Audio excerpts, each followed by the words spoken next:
S.J. Green, who last week went over the 6,000-yard mark for his career. He comes in as the CFL's leading receiver. And maybe the most dynamic, and is making a living and a habit out of the spectacular. And this one is routine. Good throw. Locates the ball on the outside shoulder because Aaron Grimes was sitting on his inside hip, and S.J. Green gets things going out of the gate. Looks like he chose the red shoes.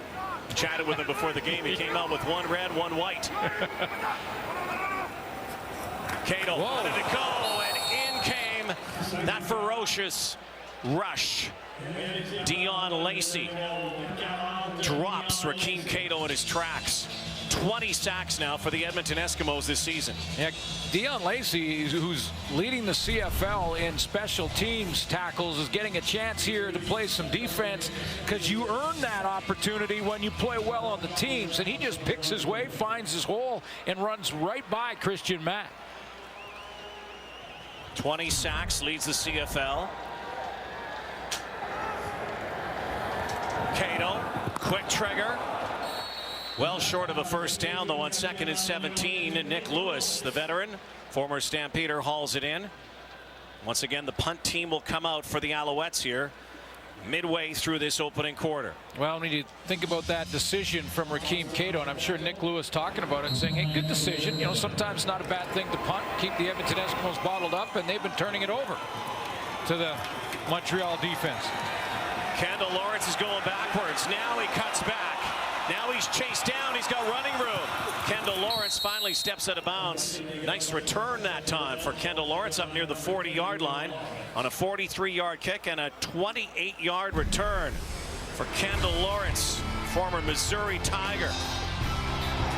He's had 4 touchdowns for the Eskimos this season, one even in the pouring rain. Thursday Night Football on TSN continues.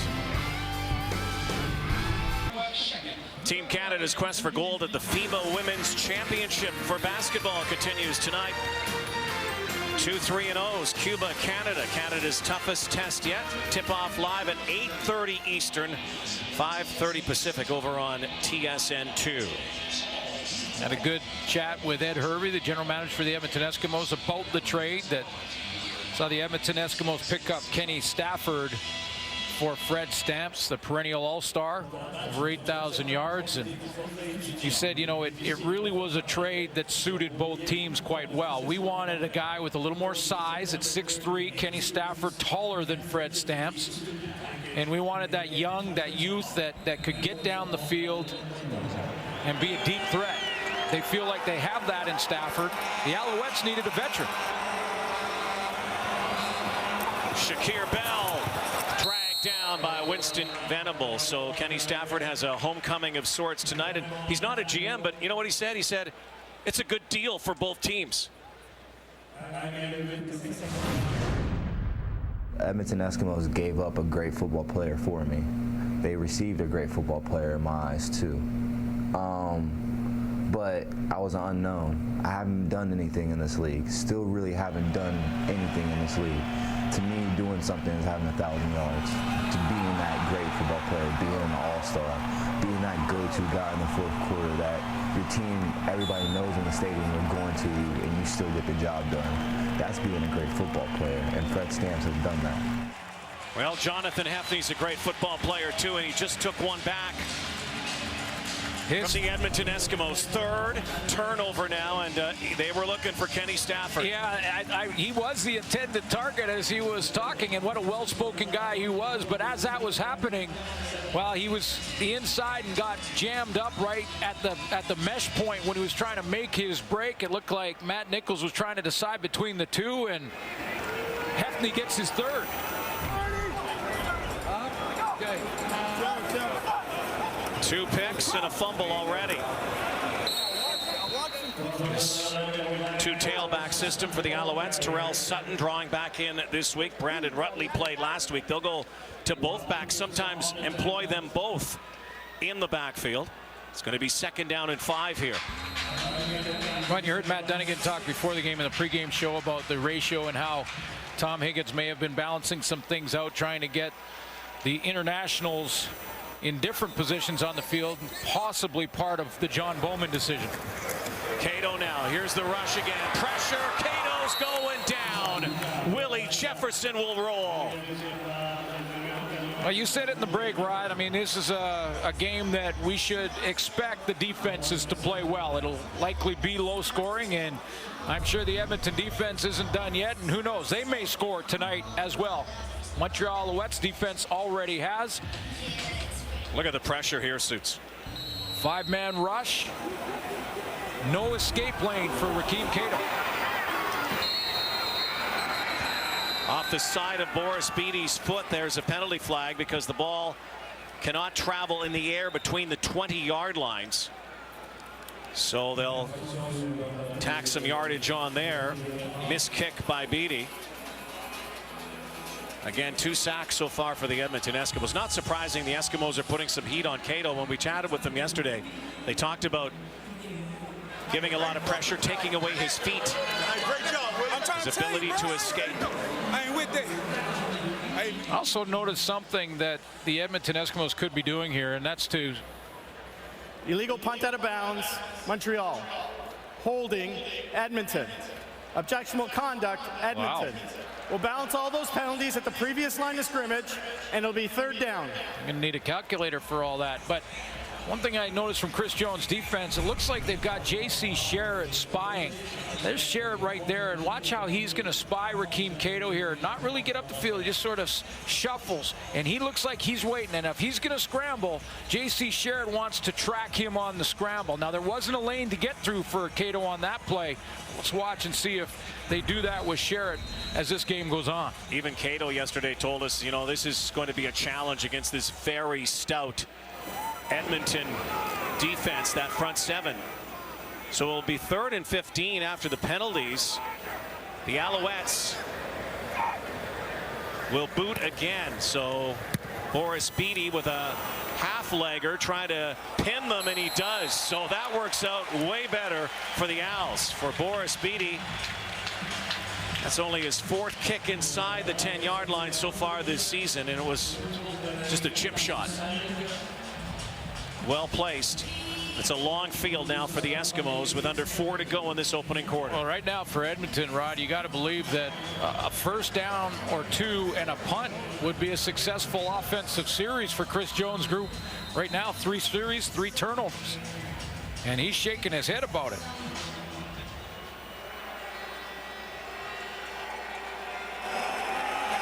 Matt Nichols in his 6th start of the season to the injury to Mike Riley.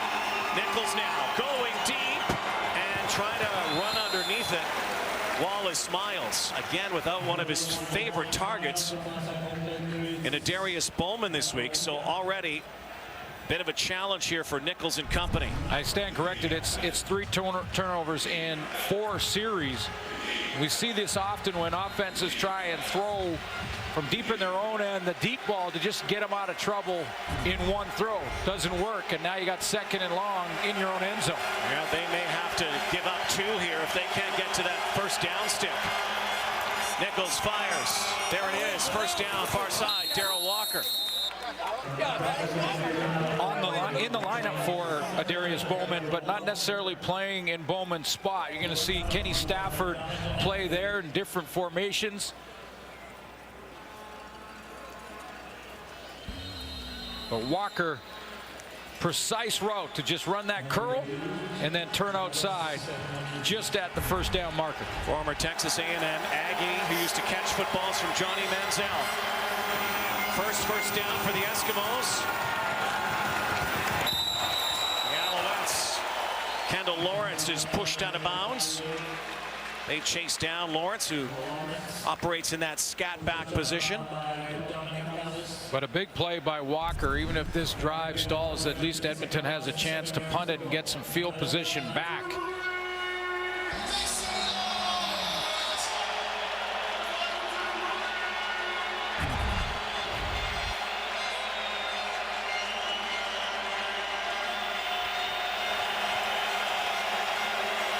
Second down and 7. Crowds into it here tonight. Making it tough on Nichols. 1st Posting outside is Bell and cutting back. Shakir Bell with a first down. Two guys, reasons for the success on this play. The first is Matt Nichols because he changes the side of the play. Now he's going to go to Bell, but just before the snap, Nichols had Bell on his left side. He got up there to the line of scrimmage, and he audibled out of it to put Bell on his right. He saw the soft spot in the defense, gets Bell the ball in his hands on the right side of the offensive formation, and he does the rest. Shakir Bell, who has yet to score a touchdown for the Eskimos. Limited time here. Once again, it's Walker. First CFL game, has 2 catches already. They saw him on the radar screen, though, back in preseason. He had 4 catches for 99 yards and a touchdown against the Saskatchewan Roughriders. Yeah, and they've said Darius Bowman should probably be back next week, that he's got a few nicks, and it was a good time to give him a game off. Get a good long look at Walker. Walker and Devin Bailey are the wideouts. Now they switch that up with Miles, and there's a fumble. Football again. See Matt Nichols' reaction? Shakir Bell unable to hang on, but they got it back. This Edmonton team, by the way, has fumbled the football more Offside. than any other in the Montreal CFL. number 95. 5-yard penalty. First down. Wouldn't have mattered because Corby Irvin was offside. But yes, the Eskimos have fumbled the football 11 times this season, given it up 7 times. That's a lot. Well, I saw the frustration from Matt Nichols after this messed up exchange to Shakir Bell. Looked like Nichols wasn't sure if Bell had it. Bell wasn't sure if Nichols was going to pull it, and he kind of threw his hands in the air after that. Nichols did. Still 1st and 10, though. Nichols in. Bit of a miscommunication there as he was looking for Devin Bailey, former St. FX star. Well, Jonathan Hefney jumped it. That was going to be a hitch screen to Devin Bailey. Just a little 5-yard hitch. And Jonathan Hefney jumped it downhill, and that's why Matt Nichols had to pull it up, stop the throw, or he was looking at a pick 6. Second down conversions. The Eskimos also last in the CFL in this category. Look out! Nichols goes down. Michael Clausen sacks the Eskimo quarterback. It looks like Justin Sorensen thinks that Kyrisse Bear is going to go. There's Kyrisse Bear. Now watch Sorensen move to that side to try and look for the blitzing a Bear, and then Klassen, number 90, just kind of runs free. That's his 2nd sack of the season. That's as easy as they come. Good job, Dean. Former Calgary Dino, Michael Klassen. Kickers have been busy so far. Last play, 1st quarter. Logan, look out now as quarterback Jordan Lynch has his 4th special teams tackle of the season. Jordan Lynch going to mess around and lead the league in tackles. He keeps this up on special teams. 3rd string quarterback. The guy can run, though. Illegal block. Montreal number 21. 10-yard penalty, and we'll have 1 more play in the quarter. Cannot end a quarter on a penalty. So there's Jordan Lynch. Has a couple touchdowns already out of Northern Illinois. Was a Heisman Trophy finalist. Got to play with the Chicago Bears in a preseason game. He actually played fullback. Yeah, great athlete, clearly, because that would have come back anyway. But it looked like to me that Stephon Logan may have had the edge. He might have had that corner, and he was run down by Lynch. 9-0 lead, Alouettes. Final play, barring penalty. Look at the line. Eskimos loaded up. Here they come. There goes the football. Wide open. Look out. And down the sideline goes Alex Charette. That's a bust in the Edmonton secondary. The 4th round pick this year, Alex Charette, quite a rookie season. Almost had his 1st touchdown. Former Guelph Griffin, big play for the Alouettes, a 53-yarder. And a defensive-minded 1st quarter. All Owls, 9-0 on Thursday night. Well, the offenses have not scored yet. Defense has. Defense has. It's been, and we might expect that. Yeah. Thursday night football tonight, 9-0 Alouettes, and guess that's going to be the theme of the night. It could be. Two young quarterbacks against, very good defenses on both sides. We've seen the Alouette defense already score, and don't be surprised at all if Edmonton does as well. So the key here now, as this game goes on with these young quarterbacks offensively, is patience. Not to turn the ball over like Edmonton did. All 9 points off turnovers for the Eskimos in the first half. And you'll get plays like this. Both teams will have the opportunity for plays like this, as both Aaron Grimes, the outside corner, jumped the in route from Jaguar and leave Charette wide open in the busted coverage. But there may be few and far between against these defenses. Cato's in trouble. Avoids it, and then he gets pummeled by Odell Willis. Slams Rakeem Cato to the turf, and that time Cato got out of one, then another, but not the third. Second sack of the year for Odell Willis. He's just got to now be patient, move up the field, got a piece of him, and he ends up keeping with it, and Cato turns right back into him. Do you know what that is? That's fishing. You hook him, he gets off the hook, then you reel him in. Boy. And you mount him. Reel him in and knock him on the head with the mallet. Cato now on 2nd and 20. Little screen. Terrell Sutton fights off J.C. Sherritt. And the toughness. Terrell Sutton, but nowhere near a first down. This is what I mean. Line of scrimmage. This is what I mean about the patience, though. You take a loss for Rakeem Cato. He takes a loss on first down and then just runs the offensive play in positive territory so that he can keep that field position advantage. When he was in positive territory against Ottawa, made a couple of bad decisions that in the end cost him the game. Boris Beatty, 15 of 16 on the season from the 38. Big Boot, the former Laval Rouge All-Star. He's got a little bit of a choreography going now with Tanner Marsh, and it makes it 12-0 Alouettes. Matt Nichols has to get something going here.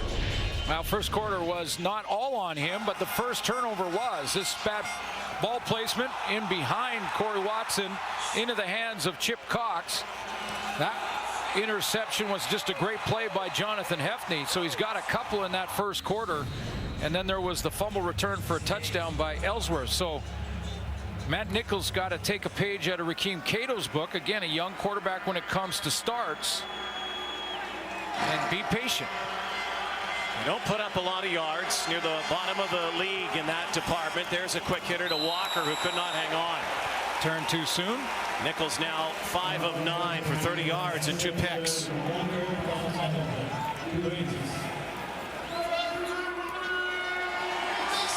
So it's second down time.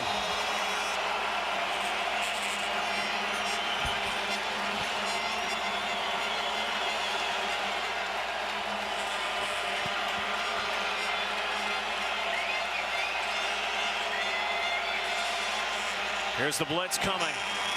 They got to Nichols, and he got it away on the far side to Corey Watson. First down will move the sticks. Corey Watson just 6 catches coming in. He's been targeted 16 times so far this year by Edmonton quarterbacks, but that was a well-run route by Watson, because he's going to come up the field and then come back to the football. Watch how he takes that extra 2-3 steps back. Here he comes, like curls the inside, not out, but he comes back that extra step and a half and then turns and gets the first down once he makes the catch. Nichols shouts something out to Walker on the far side, looks over the top, dumps it off to Shakir Bell, who spins and then is dropped by Aaron Laverius.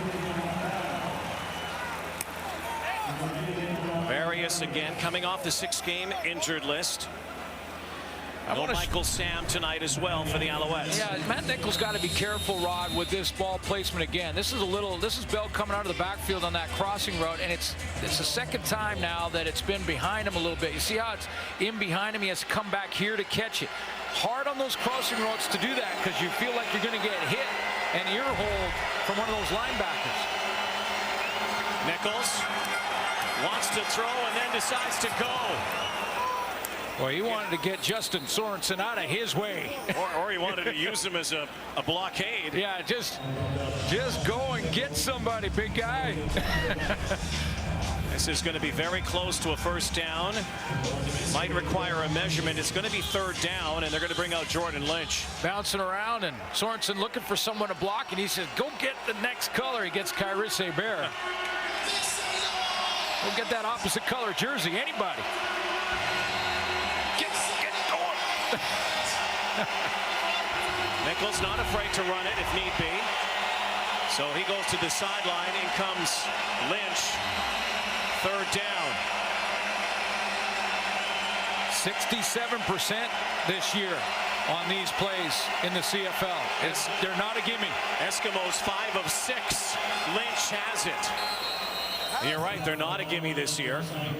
Well, it's been over 80% in the last couple of years on 3rd and 1s or less, and this year has dropped to 67% across the board. That's 38 of 57 successful, and so it is not a gimme, especially when you're on the road and the crowd can become a factor with the snap.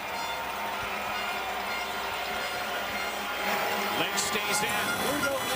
Decides to take off, and again, a guy who can run that football. So Jordan Lynch stays in for this series. Will he go to the sideline now on second down? Doesn't look like it. Giving Matt Nichols a look here as Lynch has a special teams tackle in this game. Couple of runs. Versatile guy out of Northern Illinois. Handed off again to Wallace Miles, former Ottawa Red Black. Hurdles forward, goes over the 40-yard line, and again resets the downs. New set of downs for the Eskimos. Give Matt Nichols a chance to talk on the sideline to the coaching staff and get his next play package ready and together. Well, this would make it a lot more comfortable for the Eskimos if they can find a way to the end zone here. They looked a little rattled in that first quarter. Nichols looking a little more poised on this drive. Decides to take a shot now for Devin Bailey. Mitchell White in the coverage. Jump ball for Bailey. Now Bailey played it right. He won the jump. He just didn't come down with it. Devin Bailey at 6'3" against Mitchell White at 5'11" has the height advantage. And watch him get up there. He gets up, wins the jump. He just went right through his hands. Eskimo team without a Darius Bowman, without Nate Kuhorn. Shamon Chambers still on the injured list, so plug-and-play receiving core right now. Bailey, a first-round pick last year, 6th overall by the Eskimos. Nichols on second. Hefney was jumping the route again.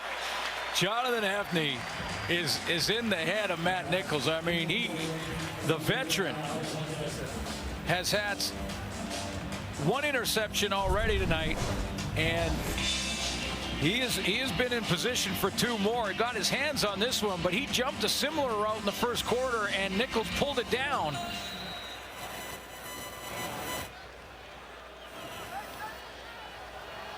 Noel Thorpe, the defensive coordinator. Now Grant Shaw, who's made 15 in a row this season, 21 field goals in a row. This is from the 46. A tough one here, and no chance that streak is over.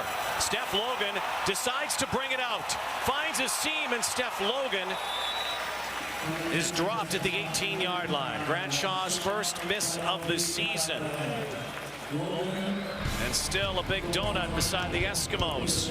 Down 12-0.